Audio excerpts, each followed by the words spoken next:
Hello, ladies and gentlemen, boys and girls. It is me, Dukect, here, live, once again on TalkShoe.com. Thank you so much for joining me, and everywhere else in between, on iTunes, on the YouTubes, and everything else. Which, by the way, I have a very interesting story about that before we get into this today's little craziness.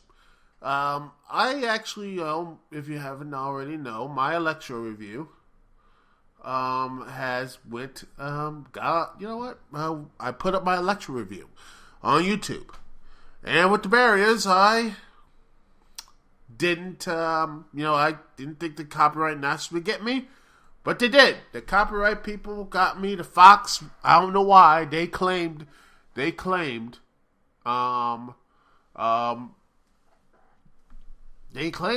copyright, and they wanted to shut down the video, but I fought it. I said, what the heck? I fought it, and, well, I lost. But, no worries. It's just I can't monetize the video. But you can still see it. So, huzzah. And the option is still there to appeal the rejected dispute, but I'm going to keep this right there. So I'm calling this a victory. So, yeah, I know I do not have the resources to actually fight this thing.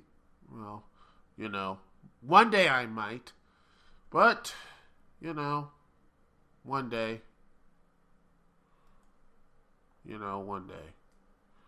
One day I'll win. One day I'll win. Well. But hey, this happens. You can't win. Like your old saying, you just can't win them all. But, you live and you learn, my friends. You live and you learn. That's how you do things in life. Know what I mean? Anyway, back to something, actually is more interesting and such as wrestling. I'm going to talk a little about wrestling. And oh boy, we got something for you. A little total non-stop action. Yeah. Oh boy. How many more L's this company can have? You have your big stars like AJ Styles, who not only hit it big in New Japan, but also is fighting for this is his third chance to get a WWE Championship if you count the tag team titles. And he's been in the company for how many? Let's see, his debut was in January. Yeah, since January, regardless how he got there, WWE has been really putting AJ Styles in a very positive position. And I like that. Even though I think he should be a tag team champion with Y2J and have that storyline a bit longer, I'll get more of that in my video review, which I will be working on after this podcast. So it will be up a lot quicker, a lot to you. I'm going to be working on that review. But yeah, things are going well. But, for AJ Styles. Also, Luke Gallows, a former TNA alumni, or former WE9, but, making a very, very, very interesting debut. With Carl Anderson, and and you have to love the drama that they had as well with AJ Styles, with the whole contract controversy. And I'm trying to say, well, AJ Styles and these people they weren't really great. They had a handshake deal, even though they didn't really have one, and TNA doesn't know how to contract.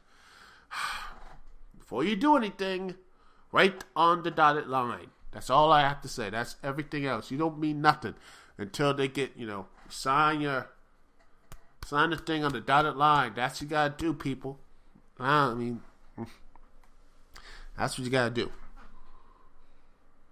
And then you have Bobby Roode and Eric Young leave the company. In fact, Bobby Roode was at NXT TakeOver Dallas in the arena cheering on, probably looking at Samoa Joe, a former TNA alum as well. And it's even better, you have Eric Young, who is still the King of the Mountain champion. And then you have Beer Money with Bobby Roode and James Storm, still tag champions.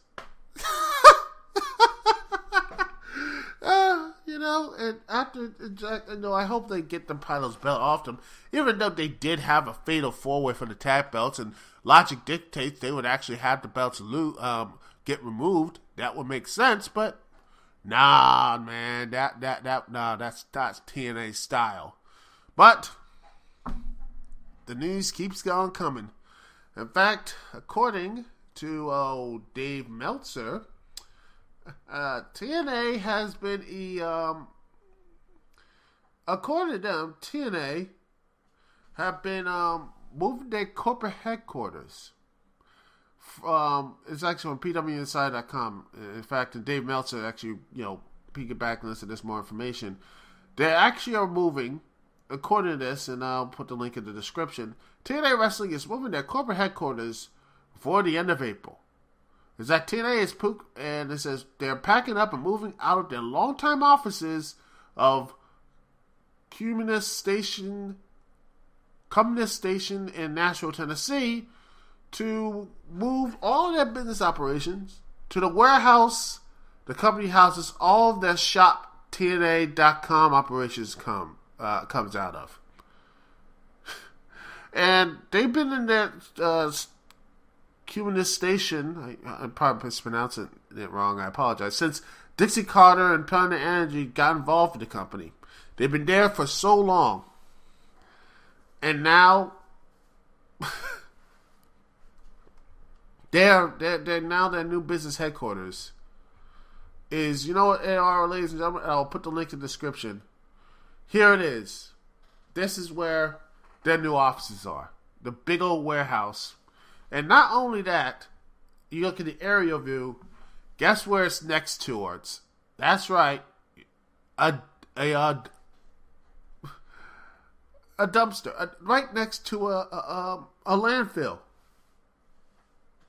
The TNA offices are right there next to a landfill.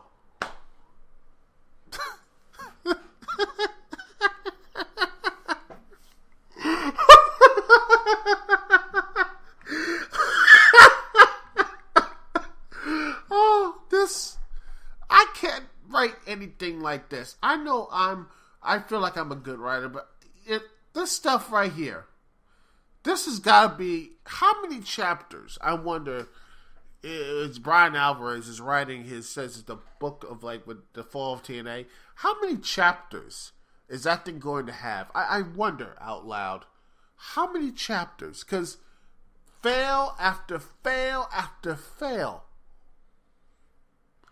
And not only that, ladies and gentlemen, I know the stuff will be linked in the description, by the way, the pictures and such. It gets even better for old TNA. Pop TV, right? They're not really making any money in such. In fact, you know how much ad revenue in the March 29th Impact, you know how much ad revenue they generated? $18,414, which is less than half of its Days of Our Lives lead-in. That's right, people. TNA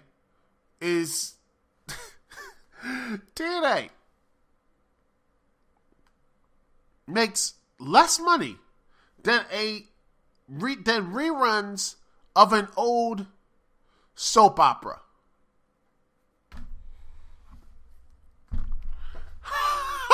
How many more L's can this company get before it finally kills over? That's my question to y'all, ladies and gentlemen. How many more L's? I mean, at this point, I feel like I can afford to get a commercial on TNA and Impact. I mean, I mean, seriously, I feel like how much it costs, like around $350. I heard like it's cost $350 to get an ad on Impact. I'm like, you know what? How many more L's does this company could get? You know, I mean, I will not be surprised that Pop just drops them. In fact, they might even be doing that because they're changing their replay shows to Saturdays. So from getting their replay shows, nope, they are moving that to Saturdays. Look at this. Look at the L's they caught this week.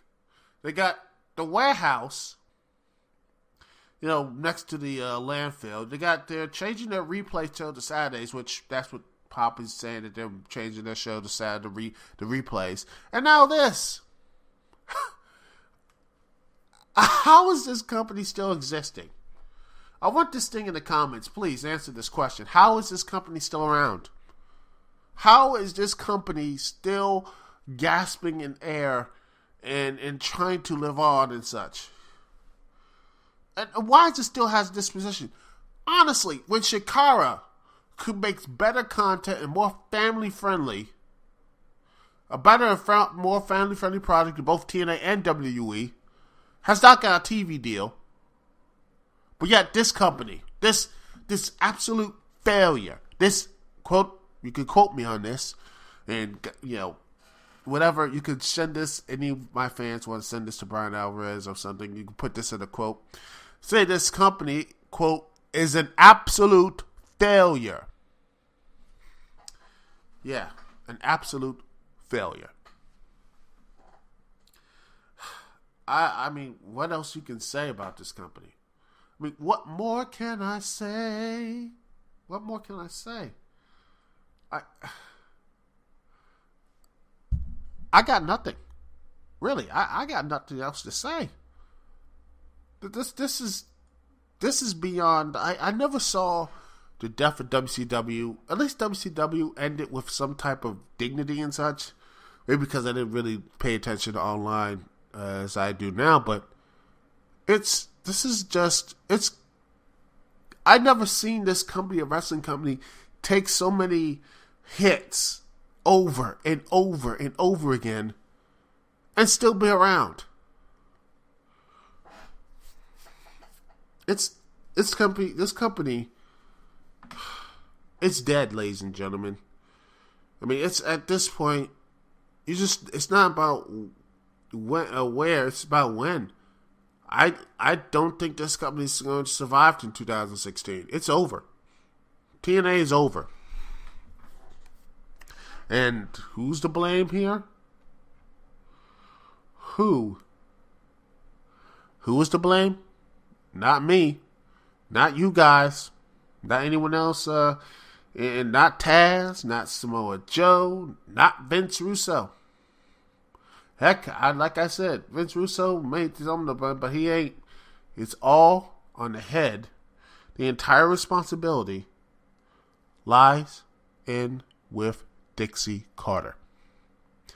She started this company. She was a money mark, but in the end, she became even worse. I think, honestly, at this point, as a wrestling promoter, she is about as scummy, if not more so, than Paul Heyman. But then again, at least Paul Heyman actually had good matches and actually gets good on the mic. At least that's it. Dixie Carter is terrible on the mic. A horrible liar with the whole Jesse sourcing stuff, and with all this happening right now with this company, how she turned a company into something with potential, into something even less than a laughing. They not even. I mean, I'm having fun here, but this is the most I ever talked about TNA for quite a while. Because I thought, no, I shouldn't talk about this. But with the amount of failure that's happening right now, I said, why not? Why not talk about this company? I mean, hey, at this point, maybe this is what they want. I mean, heck, Schadenfreude is, Schadenfreude, maybe it's the only way TNA can actually get any type of recognition these days. And that's how sad it is, ladies and gentlemen. The only thing TNA, only way they could get any type of publicity is, well, through Schadenfreude. But that is how they chosen it. That is the path they have chosen. And well, I have nothing else positive to say. Now, the show will be ending here, ladies and gentlemen, because I will be talking more of a more interesting topic as I take this small little musical break. Let's see, what would be something good? Something more, we're going to do something calming here because, probably need something a little more nice and calming. We're going to do a little something like that as we're going to be looking at Bramble Reprise from the DK2 soundtrack from OC Remix. It's a great little ditty. Hopefully you guys enjoy it. And we'll be right back.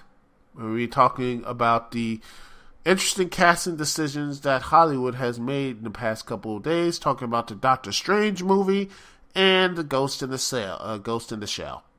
We'll be right back here live on the Dukect Lounge on TalkShoe.com. We'll be right back right after this.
And we are back, ladies and gentlemen, here live from Dukect Lounge. Phone number, as always, to connect to me, Dukect. It is 724-444-7444. The number is 724-444-744. The caller ID to connect to me, Dukect, is 92417. Once again, the call ID is 92417. And if you're not hearing me live, remember, you can catch us on iTunes, the Dukect Lounge. Also, you can find me on youtube.com/Dukect and on the Freaking Awesome Network website, Freaking Awesome Network, Manic Expression, zipcast.com, see on the CCS podcast, the Seshcat Studio forums, and anywhere and everywhere I can post this thing out there. So, Hopefully you get it, and it will be an interesting listen to. That is what I want. An interesting conversation. Well, not really conversation because I'm doing a one mic routine, but it is live from ladies and gentlemen. So, crazy things could happen. Yeah. A little tapping of the mic. Put that in there because I can't. Well. Let's see. Let's talk about Ghost in the Shell and everyone. Let's talk about it. Lord knows everyone else is. So, Ghost in the Shell, and honestly at this point, the Doctor Strange, which is, there has been little whispers about that, about the whitewashing about Doctor Strange. I don't think Doctor Strange was. I think it was a more of like old wise guy, Asian as another stereotype. But I think what they're doing is having it be like more of a changing of the guard type thing. I have no real problem with that. I have no real problem with that. Baron Mortal as, let's see. Let me see who stars in that. Yes. Yes. I am current. Let's see. Doctor Strange. IMDb. Let's see.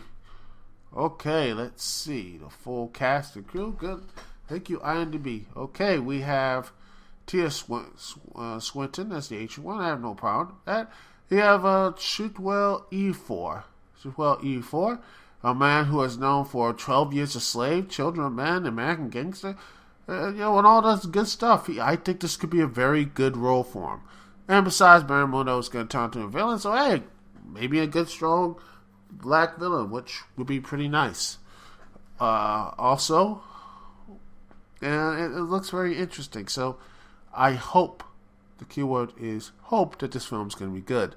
So I don't really see why people might be, apprehensive, but I think they did a really good job with Tilda Swinton and Chiwetel Ejiofor. Ejiofor, I can't pronounce E4? Chiwetel Ejiofor? Hopefully I'm pronouncing that name. I can't pronounce anything. And if he's listening, I doubt it. But if you are, no real malice behind this, behind your butchering of your name, sir. It's because I can't really pronounce anything. I have a very bit of a messed up, mouth, that sort of thing. I can't pronounce much things. So I'm pretty terrible at that. And yet I have a podcast. Yeah, well, barrier to entry a podcast is not that big, so yeah, well. Anyway, most would say that's alright, but then you have Ghost in the Shell. And yeah, the Western adaptation. At first, a lot of people will say they were going to go with Edge of Tomorrow, or maybe like say The Departed or something, and go on say it's going to be like it's the same story, but it's different. It's different. It's they're taking the story, but they're changing things up, like how the Seven Samurai turned to the Magnificent Seven, that sort of thing, that type of adaptation. But no, they're going full. They're going really full into it. They're actually going to do a real full hog in Ghost in the Cell, which, yeah. And guess who's starring in it? It is Scarlett Johansson.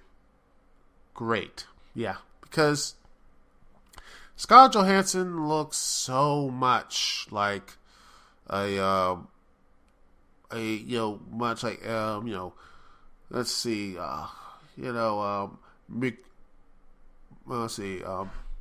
Motoko Kazugatsu. God dang it. Motoko Kazunagi. Moko Kazunagi. Hopefully I'm pronouncing that. But by the way, I do love Ghost in the Shell.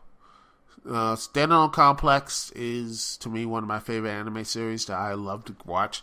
I love Standalone Complex. I love the movies. I haven't seen Arise yet. I heard some interesting things, but I will probably see it once I do, because I heard some good things, bad mixed things, but I will go to see it eventually. Reviewing something of that for the show, maybe? Who knows? If you want me to do a review on it, well, leave something in the comments or something we'll know about, Ghost in the Shell. Maybe a Ghost in the Shell marathon if y'all really want me to do something like that. He says, this is a manga series, 2 additional manga series. You have 5 anime films, 3 anime series, 4 video games, lots of OVAs. 10 OVAs. And all these other things, by the way, let's break it down the story on what this Ghost in the Shell really is. Ghost in the Shell follows a Japanese special agent, Moto Kazagagi, and her elite team, Section 9, as they battle terrorism in the future Japan. And break a few laws along the way, as, trying to do a little evil, but for the greater good, that sort of thing. And I always liked that about this show is the moral ambiguity. It was like how Law and Order, but set in the future, but the characters are more interesting. The cast is really diverse. I like Kazunagi good, but Miss Bato, the guy dude with the white eyes, love him though. So he was a straight man. He didn't really. He's like, okay, I got my thing, but I'm cool with that. That sort of thing. I always liked him. He was always the rock. That sort of thing. Not to say I didn't like Kazunagi, Motoko Kazunagi. I hope I'm getting better with pronouncing the name. Tell me if I'm mispronouncing the name in the comments or whatever. I like her. I think she's a great female lead. But I don't know what I've seen with Scarlett Johansson. I don't see her doing the role of her justice. Personally, I would have gotten, let's see. Who was I, who should I actually, get? I think Ming-Na Wen. I think let's see. To me, I would have got the lady who plays Belinda May. I think Ming-Na Wen. I think she would have been, because honestly, Melinda May is, to me, she reminds me of Moto of Kagasi. She does have that look, that type of demeanor. She's one of the main positives. And I'm not even going close to saying Agents of S.H.I.E.L.D. is even near the hemisphere of greatness that is Ghost in the Shell. Please, people, don't throw their arrows or spears at me. Because I'm just saying, not that. Because if quality, as much as I like Melinda May and such, the show itself, Agents of S.H.I.E.L.D., it is nowhere near the close or anything else than anything near Ghost in the Shell. Nothing at all. Nothing compared to Standalone Complex. Then again, I wish maybe that's it. Maybe I probably wishes that Agents of S.H.I.E.L.D. had something like that. Ghost in the Shell type of thing, Standalone Complex or something. That'd be really nice, but I doubt that would actually work in American television. But then again, that's another problem, is that I don't think it's going to really be as in depth as what, say, Blade Runner or something like, say, Dark City. Because quite honestly, the audience today are, what's the word? Stupid. Yeah, stupid. I don't think it'll go way over their heads.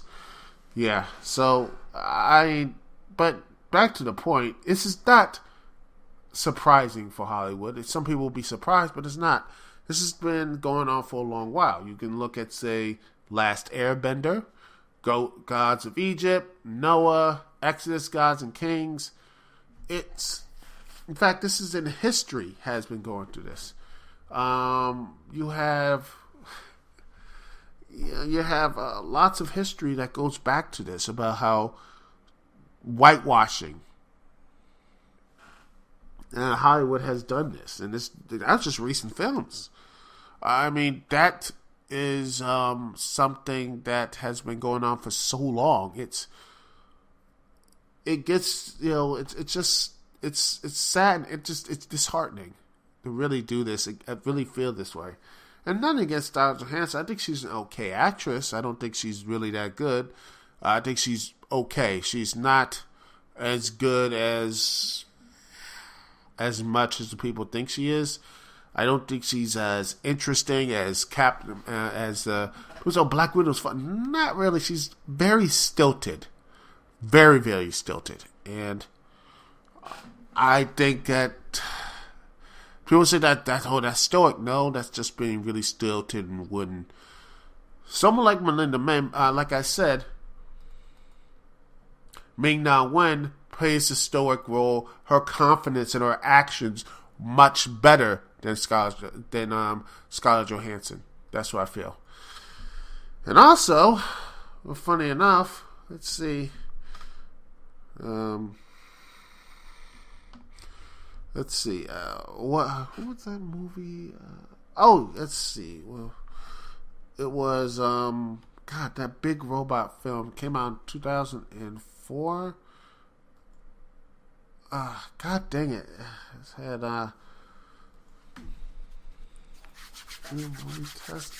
dang it! Why can't I think of these things? Come on, think. Oh, Pacific Rim. Pacific.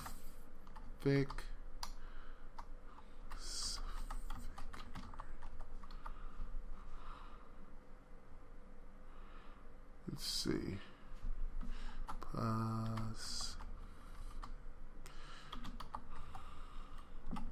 Pacific Rim. You see, you have let's see.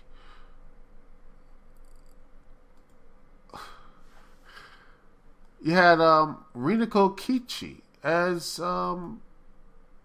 Mako Mori, who I thought she was okay. Then again, her intro scene of why she's afraid of the kaijus, really, really good. Showing and not telling. Awesome. I think she would have been a pretty good pretty good Moko Kazunagi. I think she has to look down, so why not? She is a exactly. I think she could have been she's 35. I think she would have been perfect for it. And in fact, same as again, yes, again with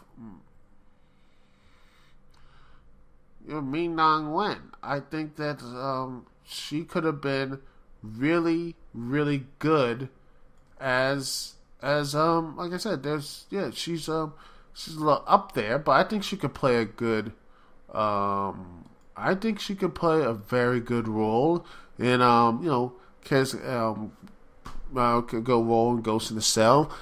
I mean, why not? She looks good for 50. But yeah, Moko Kazunagi, I think it would have been great. Would have been awesome.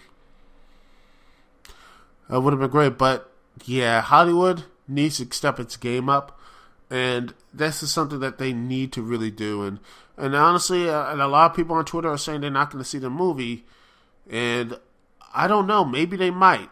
I think they might not.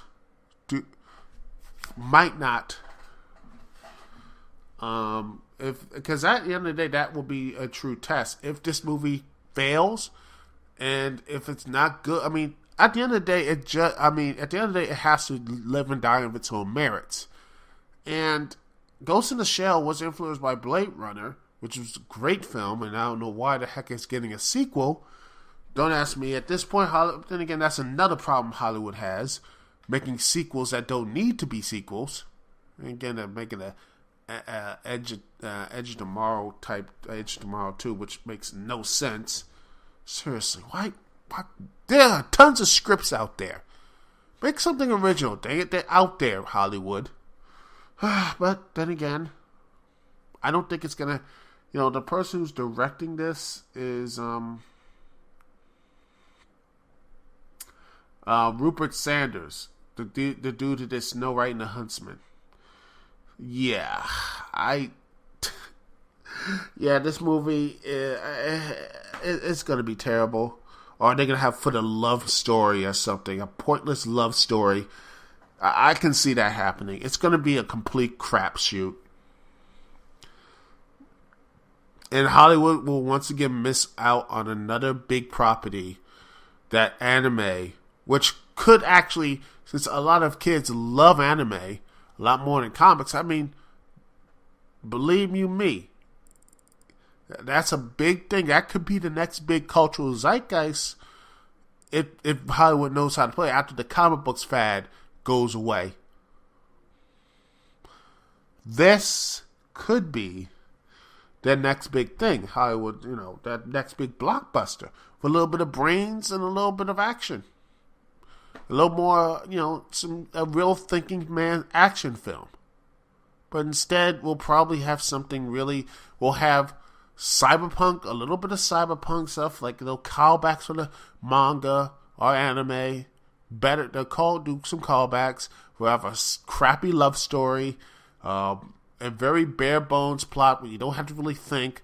They'll say a lot, like 20 more smart words. They'll have speeches instead of actually having, they'll have speeches and saying, how great it is or how much trouble it is instead of letting their actions do the talking for them. It's something even the Dark Knight suffers from, but that's stories for another time. Or maybe if you meet me up at a con somewhere, we could have this conversation. Because I don't want to rant and rave and, sound ignorant and so on and so forth. But then again, there's a lot of stuff to talk about. And, a lot of stuff to really dive into this subject. And hopefully in the coming months, they'll finally get some damage control and hopefully spin their way out of this. If not, well, another L for Hollywood, and more people will stay at home and, Netflix and chill for the most part. Like they're doing right now.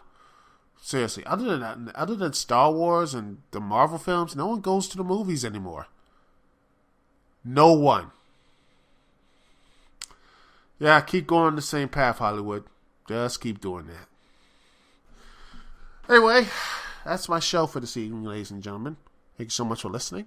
Thank you so much for commenting and doing all that crazy stuff, that crazy, wacky voodoo that you all do. Anyway, this is Dukect here. Peace, love. I will see y'all when I see y'all later. Peace.